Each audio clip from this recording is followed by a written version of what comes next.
Hello, my name is Gustav and I'm the creative director for the finals. And I'm here to talk about Dynamism.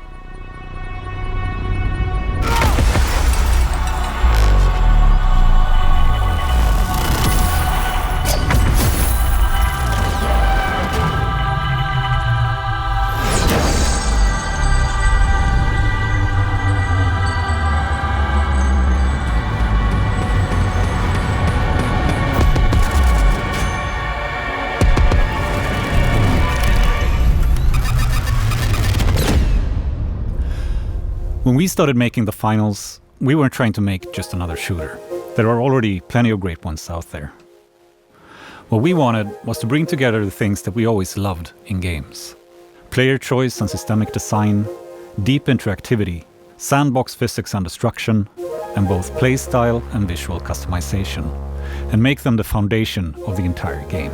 It was all about giving players agency, creativity, and the freedom to shape their own experience. We gave that philosophy a name, and that name is Dynamism. Think of Dynamism in three parts: environmental dynamism, playstyle dynamism, and game modes enabling dynamism. Environmental dynamism means the environment is completely interactive. Players can pick up and throw objects, tear down walls, collapse floors, and even bring whole buildings down. None of this is pre-simulated, it all happens live, driven by player actions. Bring it all together, and the environment itself becomes a tool and a weapon. Something all players are constantly using, reshaping, and adapting to. With playstyle dynamism, players are free to build their own contestant from a wide range of weapons, gadgets, and specializations. You begin with starter loadouts spread across three body types: light, medium, and heavy, each with their own strengths. From there, you're free to customize specializations, gadgets, and weapons to shape your contestant into something that fits the way you want to play. Finally, our game modes are designed to make dynamism happen. In Cash Out, teams fight to capture and hold objectives. And because objectives take time to complete, defenders can use the environment along with their specializations and gadgets to secure them, while attackers use those same elements to break through. Time is what allows these dynamic, emergent scenarios to play out. So that's a high-level view of what dynamism is in the finals today, but actually making it work and making it fun came with its own set of challenges. The first challenge had to do with the scale of possibility. The design space was huge, with hundreds of potential systems and interactions. The risk wasn't falling back on old ideas, but spreading ourselves too thin across too many new ones. Our solution was to map out the full range of possibilities and focus on systems that gave players the most agency and creativity. And that led us to things like destruction, physics, and world interactability, throwing, moving, and carrying objects, even making the objectives themselves physical and dynamic. We didn't want these things to be gimmicky side features. It was important to us that they were part of defining the whole gameplay experience, that they were part of the core of playing the game. The second challenge was about seeing dynamics too late. You only start to understand the value of dynamics and know if the experience itself is fun or not when you have enough of these systems in place and the technology in place. And waiting for that critical mass meant long stretches of time where we didn't know if it was all going to work or not. So our solution here was to prototype wide instead of deep. Rather than polish one system in isolation, we built many of them in rough form and let them interact with each other. And that gave us early signals, and when something showed promise, we could go all in on it. Consistency was key here. If destruction mattered, then everything had to be destructible. That's what allows players to trust these systems and build strategies around them.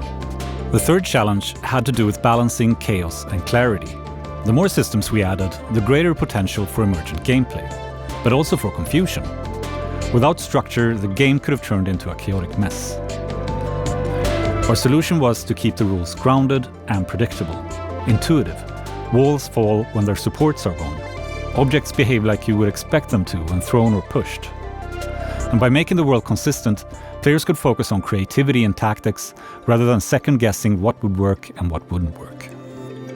The fourth challenge had to do with movement and physics in this dynamic world. One of the biggest technical hurdles was making movement feel solid in a world where everything is interactive and destructible.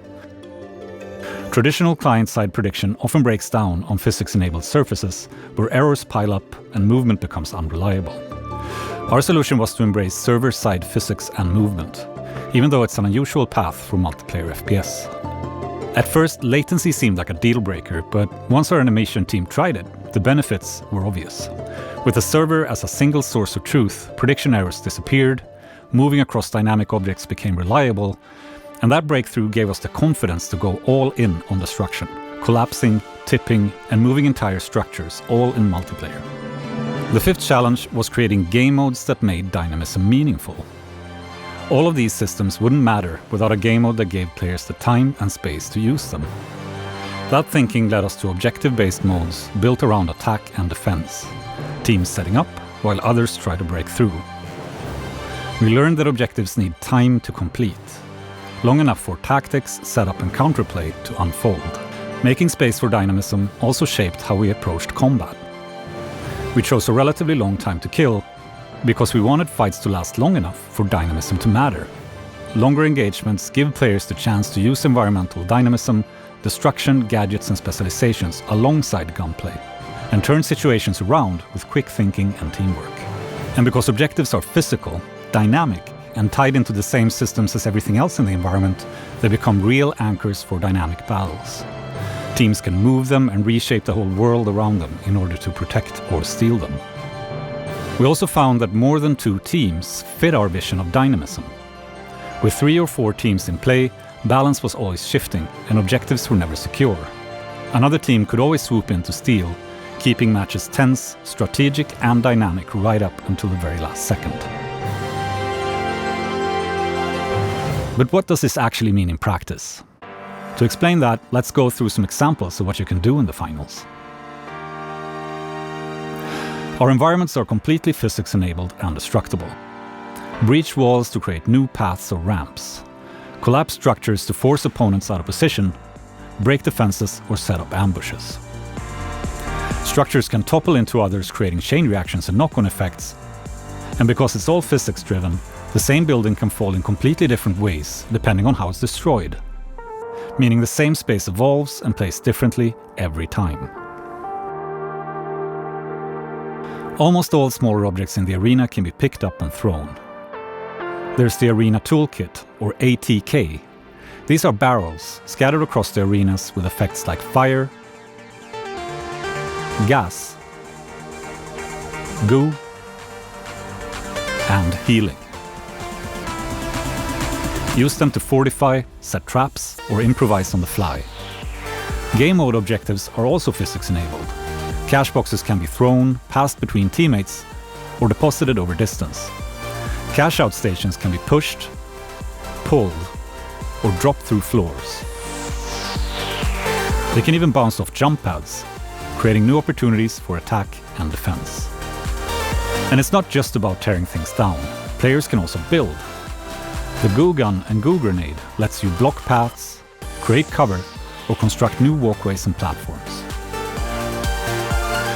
All of these systems are tools in the hands of the players.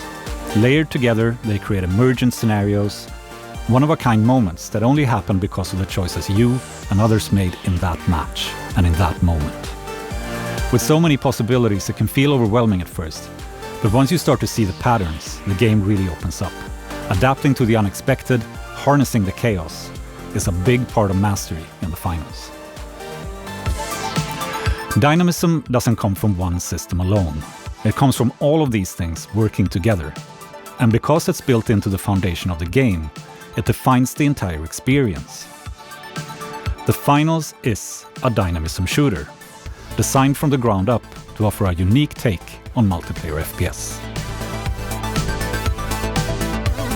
It's like clearing out frickin' walls. No way! Give me that. You got the frickin'. That's the pop bucket. Oh. What happens if I throw a C4 on this? Oh, it goes up. And then if I trigger it. Oh, it killed someone! It killed someone!